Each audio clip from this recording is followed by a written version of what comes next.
쇼펜하우어는 19세기 독일의 철학자로 삶의 고통과 무의미함에 대한 통찰을 바탕으로 독특한 철학을 정립한 인물입니다.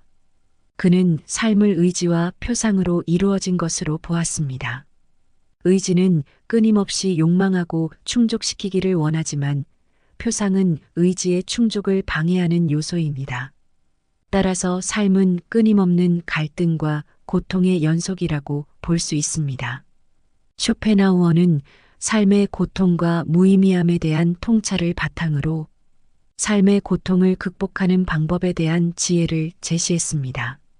그의 명언들은 삶의 고통을 직시하고 그것을 극복하기 위한 방법을 모색하는 데 도움이 될 수 있습니다.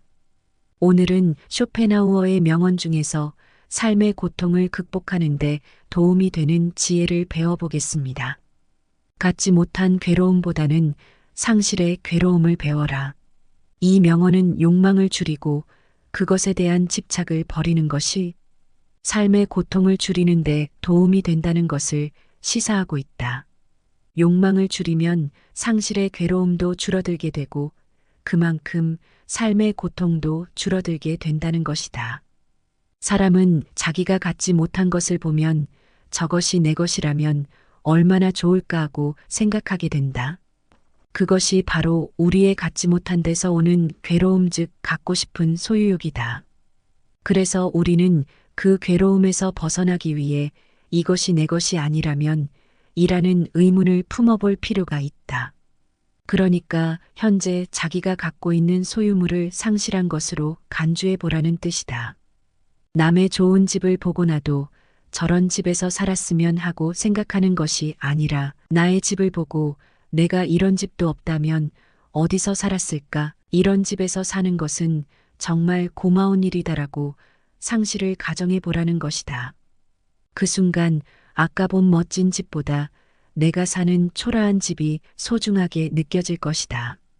다시 말하면 나의 재산과 지금의 건강, 다정한 연인 혹은 친구 가족 등등 내 주위에서 나를 구성하고 있는 모든 것들에 대한 소유의 가치를 깨닫기 위해서는 그들이 없다면 어땠을까를 먼저 생각해야 한다. 지금의 이 재산이라도 없었다면 나는 어떻게 되었을까? 지금 내가 아파서 누워 있다고 생각을 하면 나는 지금의 나의 건강이 고맙게 느껴질 것이다. 나의 연인, 나의 친구, 나의 가족이 없다고 생각하면 그것은 상상할 수도 없을 만큼 불행한 일이 아닌가.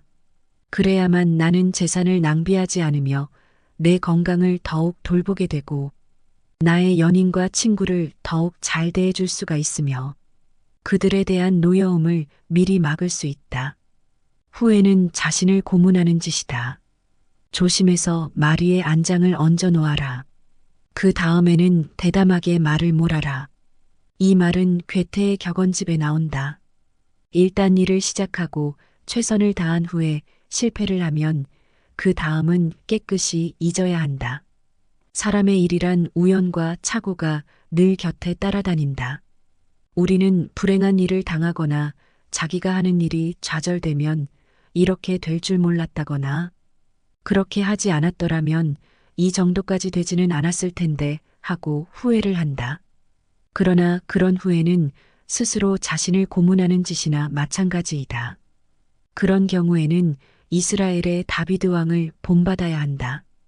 다비드 왕은 어린 왕자가 병들어 누워 있을 때 야훼에게 낫게 해달라고 간절히 기도를 드렸지만 왕자가 죽자 곧 몸을 일으킨 후에 기분을 전환하여 조금도 회한에 잠기는 일이 없었다. 그러나 성격상 좀처럼 체념할 수 없는 사람이라면 자신의 이성에 호소하여 우리들의 인생이란 숙명적으로 피할 수 없는 운명이 있다는 것을 인정해야 한다. 하고 싶은 일이 없다면 살아야 할 이유도 없다. 인간의 육체는 압력이 없어지면 파열된다. 그와 똑같이 인간의 정신도 고뇌라는 압력이 없어지면 파괴된다. 배가 항해하려면 압력을 가하는 물체가 필요한 것처럼 인간에게도 육체나 정신의 고뇌라는 압력이 반드시 필요한 법이다. 따라서 인간에게는 노동과 가난과 정신적 가책이나 고뇌 같은 가압장치들이 함께 따라다녀야 한다. 그렇다면 우리가 그토록 벗어버리고 싶은 것들은 사실상 운명처럼 짊어져야 살 수 있다는 결론을 얻을 수가 있다. 만일 우리가 원하는 것마다 만족하고 소원마다 성취되어 땀 흘려야 할 일도 없다면 도대체 뭐라고 살아야 한단 말인가? 그저 밥만 먹고 하늘만 보면서 그 오랜 세월을 뭘 하면서 산단 말인가? 시간도 많고 돈도 많고 살고 싶은 큰 집을 골라서 살고 사랑하는 사람은 눈 한 번 윙크하면 애인이 될 수가 있고 사장도 원하기만 하면 될 수가 있고 여행은 마음대로 할 수가 있고 그래서 더 이상 갖고 싶고 하고 싶고 되고 싶은 것이 없다면 어떻게 살 것인가? 그렇다면 인간은 권태로 죽음의 파멸을 스스로 초래하거나 아니면 전쟁과 재난 등 더 큰 고뇌를 스스로 만들 것이다. 이제 우리들에게는 한 가지 결론이 나왔다. 인간에게는 반드시 개인적 사회적인 고뇌가 반드시 필요하다는 것. 그리고 우리는 그 고뇌를 고통으로 받아들이지 말고 기꺼이 기쁘게 받아들여 즐기자는 것이다. 슬픔의 눈물을 흘려본 사람이 기쁨의 눈물도 흘릴 수 있다. 인간은 고통을 느끼지만 고통이 없다는 것은 느끼지 못한다. 또 걱정은 하지만 걱정이 없다는 것은 느끼지 못한다. 두려움은 느끼지만 안전은 못 느끼며 갈증이나 욕망이나 희망은 느끼지만 그것을 손에 쥐게 되면 금세 흥미를 잃는다. 심한 갈증으로 허겁지겁 물을 마신 후에 남은 물은 버리는 것처럼 욕망도 충족되면 손에서 놓는다. 인생에서 중요한 세 가지 선이라고 할 수 있는 건강과 젊음과 자유조차도 그것을 누리고 있는 동안에는 전혀 느낄 수 없다. 아프지 않은데 병원에 가는 사람이 어디 있으며 젊음은 너무 당연한 얘기고 자유로울 때는 자유 그 자체가 없다. 그러나 경범죄로 파출소 철창에 들어가는 순간 자유가 얼마나 소중한가를 즉시 느끼게 된다. 인간은 행복할 때는 자신이 행복하다는 것을 느끼지 못하지만 불행해져야 그때가 행복했다는 것을 깨닫는다. 그렇다면 내게 현재의 행복이란 없고 행복은 과거의 기억으로만 존재한다는 얘기다. 향락과 쾌락에 대한 실감도 그것이 강할수록 감퇴되며 습관이 되면 없는 것과 똑같아진다. 그러다가 쾌락의 습관조차 끝나면 괴로움만 남게 된다. 권태는 시간을 느리게 만들고 쾌락은 시간관념조차 없애버린다. 그렇다면 우리는 이런 결론에 도달할 수가 있다. 물이 나를 살리고 있다는 것을 깨닫기 위해서는 극단의 갈증이 필요한 것처럼 고통스러운 병은 건강의 중요성을 깨닫게 해주고 늙었다는 것은 젊음의 소중함을 일깨워주고 극단의 구속은 자유의 소중함을 알려준다는 것이다. 그렇다면 우리가 지금까지 그토록 싫어하고 피해왔던 불행들이란 행복을 느끼기 위해 반드시 필요한 필수 조건이라는 것이다. 죽음 직전에 살아나야만 삶의 기쁨을 가장 크게 맛볼 수 있다면 우리는 모든 불행과 고통을 어찌 마다할 수가 있겠는가? 큰 그늘은 작은 그늘을 덮는다. 어떤 사람이 세상에서 행복을 얼마나 누리는가를 측정해 보려면 기쁨보다 괴로움이 얼마나 많은가를 따져봐야 한다. 괴로움의 내용이 작은 것일수록 그가 누리는 행복은 크기 때문이다. 어떤 사람이 아주 사소한 일 때문에 괴로워하는 것은 그가 지금 행복을 누리고 있다는 뜻이다. 큰 불행이 닥치면 작은 근심 따위는 거들떠볼 경향도 없다. 큰 그늘은 작은 그늘을 덮어버린다. 인생이란 휴전없는 끝없는 전쟁이다. 모든 불행과 괴로움에 관해 위안을 얻기 위해서는 자기보다 더 비참한 사람을 보면 된다. 건강한 사람이 비참하다고 느낄 때는 병원의 중환자실을 찾아가 보면 자신이 얼마나 행복한 위치에 있는가를 깨닫고 가장 큰 위안을 받을 수 있다. 그렇다면 그때 인간에게 어떤 결과가 올 것인가? 백정이 소를 잡기 위해서 들판에서 한가하게 노니는 소들에게 눈독을 들이고 있는 것을 생각해 보라. 우리 인간은 언제 닥칠지 모르는 불행을 앞둔 소와 똑같은 신세가 아니겠는가? 오늘은 행복한 날을 보내고 있지만 우리는 언제 질병과 재난과 전쟁의 재앙이나 슬픔과 고통이 닥칠지 모르는 위기에 방치되어 있을 뿐이다. 따라서 평화나 행복은 우연히 차지하게 된 잠시 동안의 휴식에 불과하다. 이제 곧 고통과의 투쟁과 맞서야 한다. 그리고 그 고통을 벗어날 때까지는 끝없는 함정이 기다리고 있으므로 지속적인 도전이 필요하다.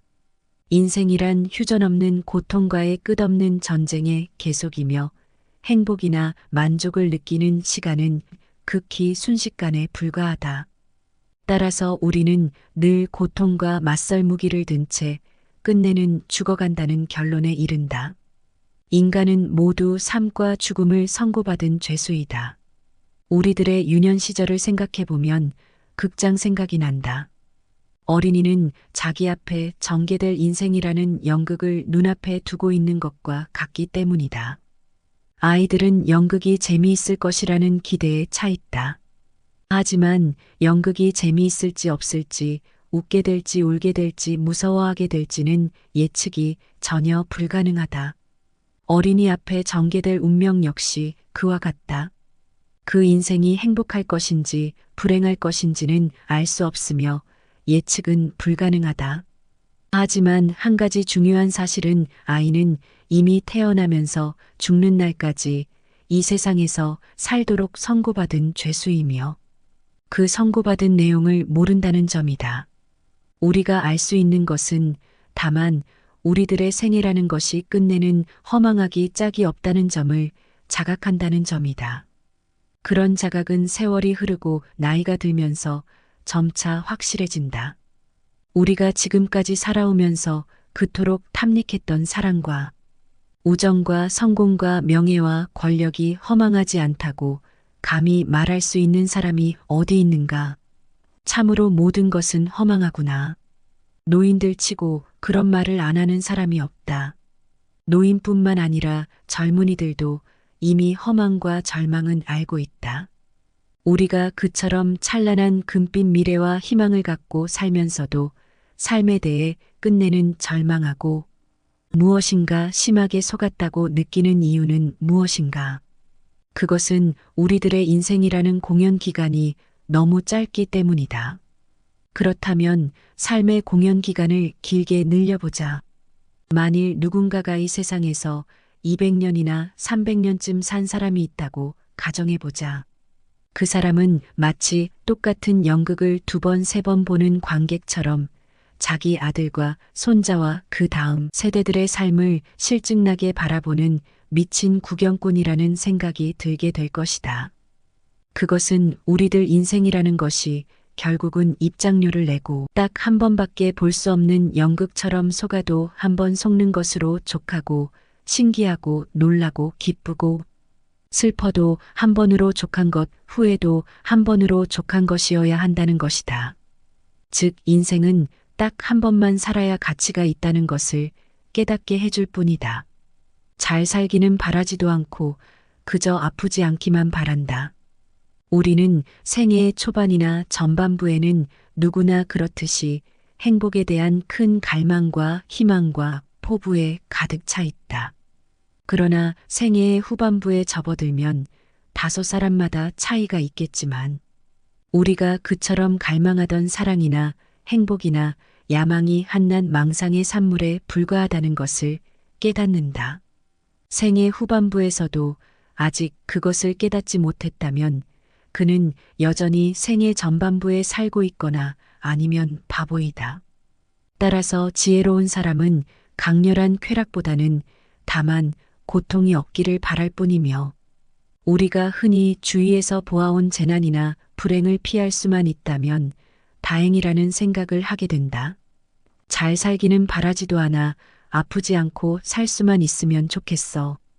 당신의 입에서 그런 말이 나왔다면 당신은 이미 생애 후반부에 살고 있는 셈이다.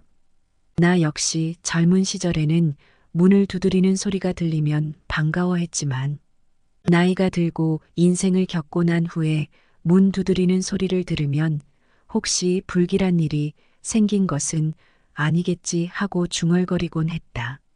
고통이 없고 기쁨도 없다면 그것이 가장 행복한 상태이다. 현명한 사람이 원하는 것은 쾌락이 아니라 고통이 없는 상태이다. 현명한 사람은 고통이 없기를 바랄 뿐이지 쾌락을 원하지 않는다. 예를 들어 우리 손에 작은 가시가 박혀서 몹시 심한 통증을 느끼고 있다고 해보자. 몸 전체는 건강하지만 그 점은 조금도 달갑게 여기지 않거나 전혀 관심이 없고 오직 가시에 찔린 통증에만 신경이 쏠려 다른 즐거움이나 기쁨을 도외시하고 만다. 그뿐만 아니다. 우리는 사업이 순조로운 편인데도 어느 한 가지 일이 뜻대로 안 되어 불만이 생기면 다른 일은 염두에 두지도 않는다. 우리가 피해의식을 느끼고 괴로운 것은 이러한 마음의 작용 즉 의지에 달려 있다. 이렇게 의지의 작용은 적극적이고 직접적이다. 우리는 쾌락과 안위를 목적으로 삼아서는 안 되며 단지 고통이 없는 평온함을 추구해야 한다. 우리가 행복하게 산다는 것은 가능한 한 괴롭지 않게 간신히 견디면서 산다는 뜻이다. 인생은 쾌락을 누리기 위해서 사는 것이 아니라 괴로움을 어떻게 잘 견디는가를 수련하기 위해서 산다고 볼 수 있다. 그렇다면 행복도 마땅히 큰 기쁨과 쾌락을 누린 사람의 몫이 아니라 괴로움을 잘 견뎌낸 사람의 몫이 될 수밖에 없다. 만일 우리가 기쁨과 쾌락을 행복의 목표로 삼는다면 우리는 늘 자기 자신에 대한 불만과 이웃에 대한 시기와 질투로 더 큰 고통에 사로잡힐 것이다. 만일 현재 고통도 없고 권태도 없는 상태라면 당신은 지금 행복한 상태에 있다고 말할 수 있다.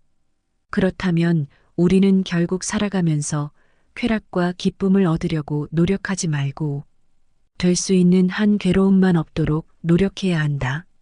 하지만 대부분의 사람들은 그렇게 하지 못하기 때문에 더욱 불행해지는 것이다. 큰 떡갈나무는 폭풍 후에 꺾이기 쉽다. 현명한 사람들은 쾌락을 추구하지 않기 때문에 절망에 빠지는 일이 없다. 우리는 삶에서 행복과 쾌락에 대한 기대와 희망이라는 미끼에 걸려 하루하루를 살아가지만 바로 행복이나 만족이나 쾌락의 추구를 단념해야 한다. 큰 불행을 피하는 가장 확실한 방법은 행복을 추구하지 않는 것이기 때문이다. 이 욕심을 끊고 탐내지 않는 사람만이 삶을 극복하는 참된 승리자가 될 수 있다. 따라서 가장 현명한 방법은 쾌락과 부귀영화와 명예나 권력과 출세 등에 대한 욕구를 버리는 길밖에 없다. 모든 불행이 거기서부터 비롯되고 싹트기 때문이다. 무슨 일이나 과욕은 곧 독이다. 내 철학을 잘 이해하면 살아있는 것보다는 살아있지 않는 것이 좋다는 것을 누구나 깨달을 것이다. 심오한 철학적 관점에서 보면 인생 자체는 아무 가치가 없으므로 생존 그 자체를 거부하는 것이 가장 큰 지혜이자 깨달음일 수 있다. 자신이 설계하는 큰 목표를 다 이루는 사람은 극히 드물고 대부분은 실패하고 실현이 불가능한 경우가 더 많다. 비록 오랜 세월에 걸쳐서 노력하고 천신만고 끝에 계획이 성공했다고 해도 모든 것이 성취될 때에는 그 성취가 이미 쓸모가 없어질 경우가 많고 또 그때는 모든 열정과 기력이 소모되어서 결국은 남이 그 모든 것을 차지해 버릴 수도 있다.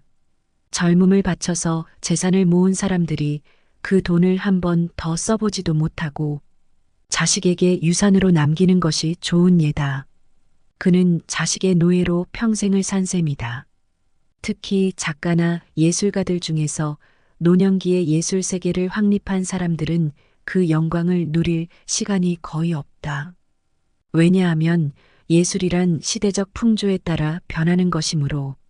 한 세대가 지나고 새로운 세대가 되면 자신이 이룬 창작의 결실들은 모두 쓸모가 없어지고 어느덧 새로운 세대의 예술가들이 자신을 앞질러 가는 것을 보게 되기 때문이다.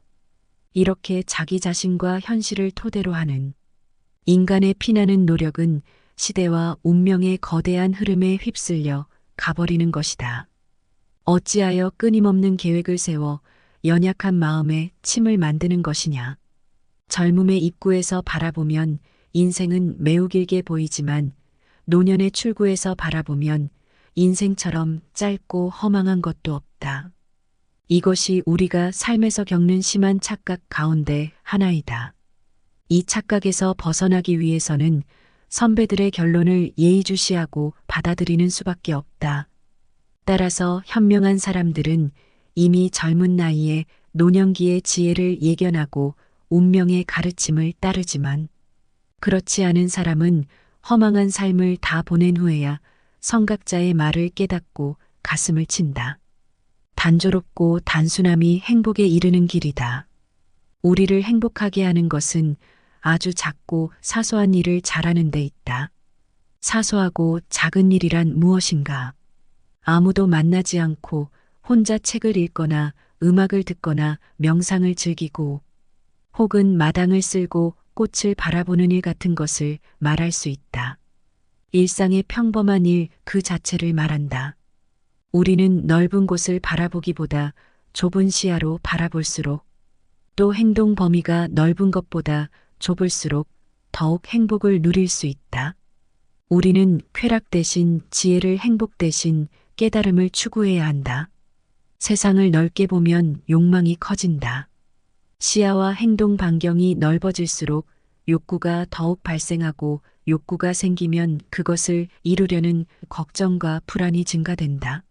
사람을 많이 만날수록 친구가 많을수록 좋아하는 사람이 많을수록 소망과 욕구의 접촉 범위가 커지면서 불행을 자초할 수 있는 기회와 환경이 커진다. 행복해지기 위해서는 의지와 마음의 동요를 적게 해야 한다. 괴로움은 적극적인 마음에서 비롯되고 행복은 소극적인 마음에서 나온다. 마음의 안정과 고요와 평온함은 야망과 부산스럽고 시끄럽고 바쁜 것으로부터 오는 불행보다 훨씬 낫다. 우리는 성취 뒤에 오는 절망과 허물을 이미 알고 있기 때문에 이런 전제가 가능한 것이다. 작가나 화가나 음악가들이 예술작품을 창작하면서 행복을 묘사할 때 전원적, 목가적 자연 풍경과 고요함과 아름다움을 그리는 것을 보아도 인간의 행복이 어디서 오는 것인지 잘 알 수 있다. 그들은 행복을 묘사할 때 늘 한적한 시골과 자연 풍경과 외로움과 고요함을 찬미하고 있지 않은가. 예술가들은 단조로움과 단순함이 행복의 기본적인 조건이라는 것을 잘 알고 있다. 단순하고 단조로운 삶 그것만이 행복을 누리는 길이다. 결국 인간의 행복과 불행은 마음먹기에 달렸지만 단순하고 단조로움을 견딜 수 있는 사람은 지적인 생활을 감당할 수 있는 정신적 소양을 갖추어야 한다. 그래야만 권태라는 그늘에서 벗어날 수 있다. 내면적 자아가 공허한 사람일수록 외부에서 끝없는 자극을 구한다. 외부에서 만족을 얻지 못하면 스스로 파멸한다. 쇼펜하우어는 19세기 독일의 철학자로 삶의 고통과 무의미함에 대한 통찰을 바탕으로 독특한 철학을 정립한 인물입니다. 그는 삶을 의지와 표상으로 이루어진 것으로 보았습니다. 의지는 끊임없이 욕망하고 충족시키기를 원하지만 표상은 의지의 충족을 방해하는 요소입니다. 따라서 삶은 끊임없는 갈등과 고통의 연속이라고 볼 수 있습니다. 쇼펜하우어는 삶의 고통과 무의미함에 대한 통찰을 바탕으로 삶의 고통을 극복하는 방법에 대한 지혜를 제시했습니다. 그의 명언들은 삶의 고통을 직시하고 그것을 극복하기 위한 방법을 모색하는 데 도움이 될 수 있습니다. 오늘은 쇼펜하우어의 명언 중에서 삶의 고통을 극복하는데 도움이 되는 지혜를 배워보겠습니다. 갖지 못한 괴로움보다는 상실의 괴로움을 배워라. 이 명언은 욕망을 줄이고 그것에 대한 집착을 버리는 것이 삶의 고통을 줄이는데 도움이 된다는 것을 시사하고 있다. 욕망을 줄이면 상실의 괴로움도 줄어들게 되고 그만큼 삶의 고통도 줄어들게 된다는 것이다. 사람은 자기가 갖지 못한 것을 보면 저것이 내 것이라면 얼마나 좋을까 하고 생각하게 된다. 그것이 바로 우리의 갖지 못한 데서 오는 괴로움 즉 갖고 싶은 소유욕이다. 그래서 우리는 그 괴로움에서 벗어나기 위해 이것이 내 것이 아니라면 이라는 의문을 품어볼 필요가 있다. 그러니까 현재 자기가 갖고 있는 소유물을 상실한 것으로 간주해 보라는 뜻이다. 남의 좋은 집을 보고 나도 저런 집에서 살았으면 하고 생각하는 것이 아니라 나의 집을 보고 내가 이런 집도 없다면 어디서 살았을까? 이런 집에서 사는 것은 정말 고마운 일이다라고 상실을 가정해 보라는 것이다. 그 순간 아까 본 멋진 집보다 내가 사는 초라한 집이 소중하게 느껴질 것이다. 다시 말하면 나의 재산과 지금의 건강, 다정한 연인 혹은 친구 가족 등등 내 주위에서 나를 구성하고 있는 모든 것들에 대한 소유의 가치를 깨닫기 위해서는 그들이 없다면 어땠을까를 먼저 생각해야 한다. 지금의 이 재산이라도 없었다면 나는 어떻게 되었을까? 지금 내가 아파서 누워 있다고 생각을 하면 나는 지금의 나의 건강이 고맙게 느껴질 것이다. 나의 연인, 나의 친구, 나의 가족이 없다고 생각하면 그것은 상상할 수도 없을 만큼 불행한 일이 아닌가. 그래야만 나는 재산을 낭비하지 않으며 내 건강을 더욱 돌보게 되고 나의 연인과 친구를 더욱 잘 대해줄 수가 있으며 그들에 대한 노여움을 미리 막을 수 있다. 후회는 자신을 고문하는 짓이다. 조심해서 말 위에 안장을 얹어 놓아라. 그 다음에는 대담하게 말을 몰아라. 이 말은 괴테의 격언집에 나온다. 일단 일을 시작하고 최선을 다한 후에 실패를 하면 그 다음은 깨끗이 잊어야 한다. 사람의 일이란 우연과 착오가 늘 곁에 따라다닌다.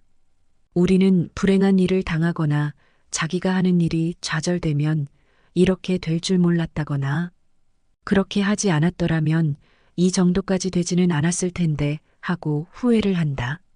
그러나 그런 후회는 스스로 자신을 고문하는 짓이나 마찬가지이다. 그런 경우에는 이스라엘의 다비드 왕을 본받아야 한다. 다비드 왕은 어린 왕자가 병들어 누워 있을 때 야훼에게 낫게 해달라고 간절히 기도를 드렸지만 왕자가 죽자 곧 몸을 일으킨 후에 기분을 전환하여 조금도 회한에 잠기는 일이 없었다. 그러나 성격상 좀처럼 체념할 수 없는 사람이라면 자신의 이성에 호소하여 우리들의 인생이란 숙명적으로 피할 수 없는 운명이 있다는 것을 인정해야 한다. 하고 싶은 일이 없다면 살아야 할 이유도 없다. 인간의 육체는 압력이 없어지면 파열된다. 그와 똑같이 인간의 정신도 고뇌라는 압력이 없어지면 파괴된다. 배가 항해하려면 압력을 가하는 물체가 필요한 것처럼 인간에게도 육체나 정신의 고뇌라는 압력이 반드시 필요한 법이다. 따라서 인간에게는 노동과 가난과 정신적 가책이나 고뇌 같은 가압장치들이 함께 따라다녀야 한다. 그렇다면 우리가 그토록 벗어버리고 싶은 것들은 사실상 운명처럼 짊어져야 살 수 있다는 결론을 얻을 수가 있다. 만일 우리가 원하는 것마다 만족하고 소원마다 성취되어 땀 흘려야 할 일도 없다면 도대체 뭐라고 살아야 한단 말인가? 그저 밥만 먹고 하늘만 보면서 그 오랜 세월을 뭘 하면서 산단 말인가? 시간도 많고 돈도 많고 살고 싶은 큰 집을 골라서 살고 사랑하는 사람은 눈 한 번 윙크하면 애인이 될 수가 있고 사장도 원하기만 하면 될 수가 있고 여행은 마음대로 할 수가 있고 그래서 더 이상 갖고 싶고 하고 싶고 되고 싶은 것이 없다면 어떻게 살 것인가? 그렇다면 인간은 권태로 죽음의 파멸을 스스로 초래하거나 아니면 전쟁과 재난 등 더 큰 고뇌를 스스로 만들 것이다. 이제 우리들에게는 한 가지 결론이 나왔다. 인간에게는 반드시 개인적 사회적인 고뇌가 반드시 필요하다는 것. 그리고 우리는 그 고뇌를 고통으로 받아들이지 말고 기꺼이 기쁘게 받아들여 즐기자는 것이다. 슬픔의 눈물을 흘려본 사람이 기쁨의 눈물도 흘릴 수 있다. 인간은 고통을 느끼지만 고통이 없다는 것은 느끼지 못한다. 또 걱정은 하지만 걱정이 없다는 것은 느끼지 못한다. 두려움은 느끼지만 안전은 못 느끼며 갈증이나 욕망이나 희망은 느끼지만 그것을 손에 쥐게 되면 금세 흥미를 잃는다. 심한 갈증으로 허겁지겁 물을 마신 후에 남은 물은 버리는 것처럼 욕망도 충족되면 손에서 놓는다. 인생에서 중요한 세 가지 선이라고 할 수 있는 건강과 젊음과 자유조차도 그것을 누리고 있는 동안에는 전혀 느낄 수 없다. 아프지 않은데 병원에 가는 사람이 어디 있으며 젊음은 너무 당연한 얘기고 자유로울 때는 자유 그 자체가 없다. 그러나 경범죄로 파출소 철창에 들어가는 순간 자유가 얼마나 소중한가를 즉시 느끼게 된다. 인간은 행복할 때는 자신이 행복하다는 것을 느끼지 못하지만 불행해져야 그때가 행복했다는 것을 깨닫는다.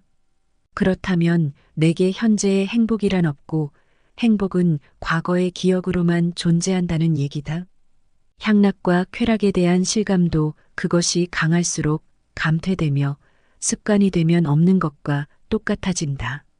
그러다가 쾌락의 습관조차 끝나면 괴로움만 남게 된다. 권태는 시간을 느리게 만들고 쾌락은 시간관념조차 없애버린다. 그렇다면 우리는 이런 결론에 도달할 수가 있다. 물이 나를 살리고 있다는 것을 깨닫기 위해서는 극단의 갈증이 필요한 것처럼 고통스러운 병은 건강의 중요성을 깨닫게 해주고 늙었다는 것은 젊음의 소중함을 일깨워주고 극단의 구속은 자유의 소중함을 알려준다는 것이다. 그렇다면 우리가 지금까지 그토록 싫어하고 피해왔던 불행들이란 행복을 느끼기 위해 반드시 필요한 필수 조건이라는 것이다. 죽음 직전에 살아나야만 삶의 기쁨을 가장 크게 맛볼 수 있다면 우리는 모든 불행과 고통을 어찌 마다할 수가 있겠는가? 큰 그늘은 작은 그늘을 덮는다. 어떤 사람이 세상에서 행복을 얼마나 누리는가를 측정해 보려면 기쁨보다 괴로움이 얼마나 많은가를 따져봐야 한다. 괴로움의 내용이 작은 것일수록 그가 누리는 행복은 크기 때문이다. 어떤 사람이 아주 사소한 일 때문에 괴로워하는 것은 그가 지금 행복을 누리고 있다는 뜻이다. 큰 불행이 닥치면 작은 근심 따위는 거들떠볼 경향도 없다. 큰 그늘은 작은 그늘을 덮어버린다. 인생이란 휴전없는 끝없는 전쟁이다. 모든 불행과 괴로움에 관해 위안을 얻기 위해서는 자기보다 더 비참한 사람을 보면 된다. 건강한 사람이 비참하다고 느낄 때는 병원의 중환자실을 찾아가 보면 자신이 얼마나 행복한 위치에 있는가를 깨닫고 가장 큰 위안을 받을 수 있다. 그렇다면 그때 인간에게 어떤 결과가 올 것인가? 백정이 소를 잡기 위해서 들판에서 한가하게 노니는 소들에게 눈독을 들이고 있는 것을 생각해 보라. 우리 인간은 언제 닥칠지 모르는 불행을 앞둔 소와 똑같은 신세가 아니겠는가? 오늘은 행복한 날을 보내고 있지만 우리는 언제 질병과 재난과 전쟁의 재앙이나 슬픔과 고통이 닥칠지 모르는 위기에 방치되어 있을 뿐이다. 따라서 평화나 행복은 우연히 차지하게 된 잠시 동안의 휴식에 불과하다. 이제 곧 고통과의 투쟁과 맞서야 한다. 그리고 그 고통을 벗어날 때까지는 끝없는 함정이 기다리고 있으므로 지속적인 도전이 필요하다. 인생이란 휴전없는 고통과의 끝없는 전쟁의 계속이며 행복이나 만족을 느끼는 시간은 극히 순식간에 불과하다. 따라서 우리는 늘 고통과 맞설 무기를 든 채 끝내는 죽어간다는 결론에 이른다. 인간은 모두 삶과 죽음을 선고받은 죄수이다. 우리들의 유년 시절을 생각해보면 극장 생각이 난다. 어린이는 자기 앞에 전개될 인생이라는 연극을 눈앞에 두고 있는 것과 같기 때문이다. 아이들은 연극이 재미있을 것이라는 기대에 차 있다. 하지만 연극이 재미있을지 없을지, 웃게 될지 울게 될지 무서워하게 될지는 예측이 전혀 불가능하다. 어린이 앞에 전개될 운명 역시 그와 같다. 그 인생이 행복할 것인지 불행할 것인지는 알 수 없으며 예측은 불가능하다. 하지만 한 가지 중요한 사실은 아이는 이미 태어나면서 죽는 날까지 이 세상에서 살도록 선고받은 죄수이며 그 선고받은 내용을 모른다는 점이다. 우리가 알 수 있는 것은 다만 우리들의 생애라는 것이 끝내는 허망하기 짝이 없다는 점을 자각한다는 점이다. 그런 자각은 세월이 흐르고 나이가 들면서 점차 확실해진다. 우리가 지금까지 살아오면서 그토록 탐닉했던 사랑과 우정과 성공과 명예와 권력이 허망하지 않다고 감히 말할 수 있는 사람이 어디 있는가? 참으로 모든 것은 허망하구나. 노인들 치고 그런 말을 안 하는 사람이 없다.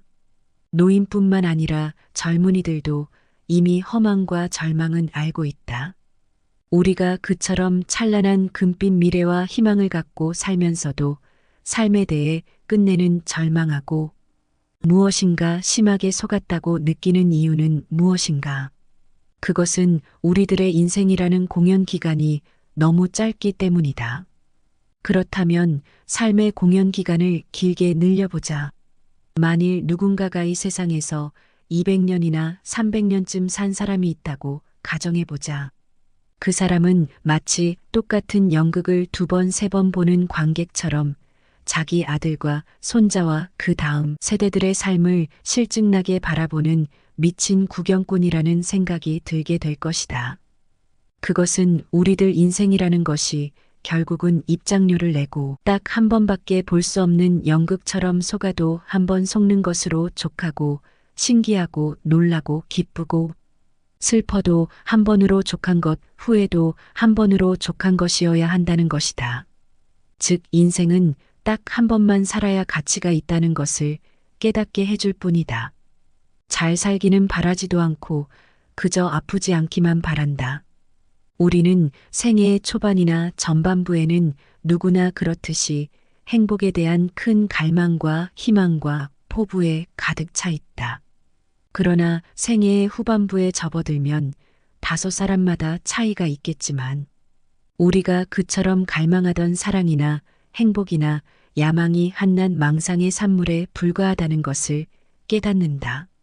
생애 후반부에서도 아직 그것을 깨닫지 못했다면 그는 여전히 생애 전반부에 살고 있거나 아니면 바보이다. 따라서 지혜로운 사람은 강렬한 쾌락보다는 다만 고통이 없기를 바랄 뿐이며 우리가 흔히 주위에서 보아온 재난이나 불행을 피할 수만 있다면 다행이라는 생각을 하게 된다. 잘 살기는 바라지도 않아 아프지 않고 살 수만 있으면 좋겠어. 당신의 입에서 그런 말이 나왔다면 당신은 이미 생애 후반부에 살고 있는 셈이다. 나 역시 젊은 시절에는 문을 두드리는 소리가 들리면 반가워했지만 나이가 들고 인생을 겪고 난 후에 문 두드리는 소리를 들으면 혹시 불길한 일이 생긴 것은 아니겠지 하고 중얼거리곤 했다. 고통이 없고 기쁨도 없다면 그것이 가장 행복한 상태이다. 현명한 사람이 원하는 것은 쾌락이 아니라 고통이 없는 상태이다. 현명한 사람은 고통이 없기를 바랄 뿐이지 쾌락을 원하지 않는다. 예를 들어 우리 손에 작은 가시가 박혀서 몹시 심한 통증을 느끼고 있다고 해보자. 몸 전체는 건강하지만 그 점은 조금도 달갑게 여기지 않거나 전혀 관심이 없고 오직 가시에 찔린 통증에만 신경이 쏠려 다른 즐거움이나 기쁨을 도외시하고 만다. 그뿐만 아니다. 우리는 사업이 순조로운 편인데도 어느 한 가지 일이 뜻대로 안 되어 불만이 생기면 다른 일은 염두에 두지도 않는다. 우리가 피해의식을 느끼고 괴로운 것은 이러한 마음의 작용 즉 의지에 달려 있다. 이렇게 의지의 작용은 적극적이고 직접적이다. 우리는 쾌락과 안위를 목적으로 삼아서는 안 되며 단지 고통이 없는 평온함을 추구해야 한다. 우리가 행복하게 산다는 것은 가능한 한 괴롭지 않게 간신히 견디면서 산다는 뜻이다. 인생은 쾌락을 누리기 위해서 사는 것이 아니라 괴로움을 어떻게 잘 견디는가를 수련하기 위해서 산다고 볼 수 있다. 그렇다면 행복도 마땅히 큰 기쁨과 쾌락을 누린 사람의 몫이 아니라 괴로움을 잘 견뎌낸 사람의 몫이 될 수밖에 없다. 만일 우리가 기쁨과 쾌락을 행복의 목표로 삼는다면 우리는 늘 자기 자신에 대한 불만과 이웃에 대한 시기와 질투로 더 큰 고통에 사로잡힐 것이다. 만일 현재 고통도 없고 권태도 없는 상태라면 당신은 지금 행복한 상태에 있다고 말할 수 있다. 그렇다면 우리는 결국 살아가면서 쾌락과 기쁨을 얻으려고 노력하지 말고 될 수 있는 한 괴로움만 없도록 노력해야 한다. 하지만 대부분의 사람들은 그렇게 하지 못하기 때문에 더욱 불행해지는 것이다. 큰 떡갈나무는 폭풍 후에 꺾이기 쉽다. 현명한 사람들은 쾌락을 추구하지 않기 때문에 절망에 빠지는 일이 없다. 우리는 삶에서 행복과 쾌락에 대한 기대와 희망이라는 미끼에 걸려 하루하루를 살아가지만 바로 행복이나 만족이나 쾌락의 추구를 단념해야 한다. 큰 불행을 피하는 가장 확실한 방법은 행복을 추구하지 않는 것이기 때문이다. 이 욕심을 끊고 탐내지 않는 사람만이 삶을 극복하는 참된 승리자가 될 수 있다. 따라서 가장 현명한 방법은 쾌락과 부귀영화와 명예나 권력과 출세 등에 대한 욕구를 버리는 길밖에 없다. 모든 불행이 거기서부터 비롯되고 싹트기 때문이다. 무슨 일이나 과욕은 곧 독이다. 내 철학을 잘 이해하면 살아있는 것보다는 살아있지 않는 것이 좋다는 것을 누구나 깨달을 것이다. 심오한 철학적 관점에서 보면 인생 자체는 아무 가치가 없으므로 생존 그 자체를 거부하는 것이 가장 큰 지혜이자 깨달음일 수 있다. 자신이 설계하는 큰 목표를 다 이루는 사람은 극히 드물고 대부분은 실패하고 실현이 불가능한 경우가 더 많다. 비록 오랜 세월에 걸쳐서 노력하고 천신만고 끝에 계획이 성공했다고 해도 모든 것이 성취될 때에는 그 성취가 이미 쓸모가 없어질 경우가 많고 또 그때는 모든 열정과 기력이 소모되어서 결국은 남이 그 모든 것을 차지해 버릴 수도 있다. 젊음을 바쳐서 재산을 모은 사람들이 그 돈을 한 번 더 써보지도 못하고 자식에게 유산으로 남기는 것이 좋은 예다. 그는 자식의 노예로 평생을 산 셈이다. 특히 작가나 예술가들 중에서 노년기에 예술 세계를 확립한 사람들은 그 영광을 누릴 시간이 거의 없다. 왜냐하면 예술이란 시대적 풍조에 따라 변하는 것이므로 한 세대가 지나고 새로운 세대가 되면 자신이 이룬 창작의 결실들은 모두 쓸모가 없어지고 어느덧 새로운 세대의 예술가들이 자신을 앞질러 가는 것을 보게 되기 때문이다. 이렇게 자기 자신과 현실을 토대로 하는 인간의 피나는 노력은 시대와 운명의 거대한 흐름에 휩쓸려 가버리는 것이다. 어찌하여 끊임없는 계획을 세워 연약한 마음에 침을 만드는 것이냐. 젊음의 입구에서 바라보면 인생은 매우 길게 보이지만 노년의 출구에서 바라보면 인생처럼 짧고 허망한 것도 없다. 이것이 우리가 삶에서 겪는 심한 착각 가운데 하나이다. 이 착각에서 벗어나기 위해서는 선배들의 결론을 예의주시하고 받아들이는 수밖에 없다. 따라서 현명한 사람들은 이미 젊은 나이에 노년기의 지혜를 예견하고 운명의 가르침을 따르지만 그렇지 않은 사람은 허망한 삶을 다 보낸 후에야 성각자의 말을 깨닫고 가슴을 친다. 단조롭고 단순함이 행복에 이르는 길이다. 우리를 행복하게 하는 것은 아주 작고 사소한 일을 잘하는 데 있다. 사소하고 작은 일이란 무엇인가? 아무도 만나지 않고 혼자 책을 읽거나 음악을 듣거나 명상을 즐기고 혹은 마당을 쓸고 꽃을 바라보는 일 같은 것을 말할 수 있다. 일상의 평범한 일 그 자체를 말한다. 우리는 넓은 곳을 바라보기보다 좁은 시야로 바라볼수록 또 행동 범위가 넓은 것보다 좁을수록 더욱 행복을 누릴 수 있다. 우리는 쾌락 대신 지혜를 행복 대신 깨달음을 추구해야 한다. 세상을 넓게 보면 욕망이 커진다. 시야와 행동 반경이 넓어질수록 욕구가 더욱 발생하고 욕구가 생기면 그것을 이루려는 걱정과 불안이 증가된다. 사람을 많이 만날수록 친구가 많을수록 좋아하는 사람이 많을수록 소망과 욕구의 접촉 범위가 커지면서 불행을 자초할 수 있는 기회와 환경이 커진다. 행복해지기 위해서는 의지와 마음의 동요를 적게 해야 한다. 괴로움은 적극적인 마음에서 비롯되고 행복은 소극적인 마음에서 나온다. 마음의 안정과 고요와 평온함은 야망과 부산스럽고 시끄럽고 바쁜 것으로부터 오는 불행보다 훨씬 낫다. 우리는 성취 뒤에 오는 절망과 허물을 이미 알고 있기 때문에 이런 전제가 가능한 것이다. 작가나 화가나 음악가들이 예술 작품을 창작하면서 행복을 묘사할 때 전원적, 목가적 자연 풍경과 고요함과 아름다움을 그리는 것을 보아도 인간의 행복이 어디서 오는 것인지 잘 알 수 있다.